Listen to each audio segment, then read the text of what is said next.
54 சங்கீதம். தாவீது தங்கள் இடத்தில் ஒளித்துக் கொண்டிருக்கிறான் என்று சீப்பூரார் வந்து சவுலுக்கு சொன்னபோது நெகினோத்தில் வாசிக்க தாவீது பாடி ராகத் தலைவனுக்கு ஒப்புவித்த மஸ்கீல் என்னும் சங்கீதம். தேவனே, உமது நாமத்தின் நிமித்தம் என்னை ரட்சித்து உமது வல்லமையினால் எனக்கு நியாயம் செய்யும். தேவனே, என் விண்ணப்பத்தை கேட்டு என் வாயின் வார்த்தைகளுக்கு செவிகொடும். அந்நியர் எனக்கு விரோதமாய் எழும்புகிறார்கள். கொடியர் என் பிராணனை வாங்க தேடுகிறார்கள். தேவனை தங்களுக்கு முன்பாக நிறுத்தி நோக்கார்கள். சேலா. இதோ, தேவன் எனக்கு சகாயர். ஆண்டவர் என் ஆத்துமாவை ஆதரிக்கிறவர்களோடே இருக்கிறார்.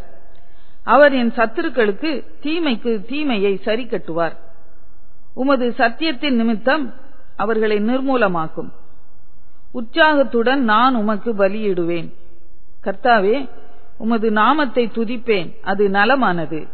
அவர் எல்லா நெருக்கத்தையும் நீக்கி என்னை விடுவித்தார். என் கண் என் சத்துருக்களில் நீதி சரிக்கட்டுதலை கண்டது.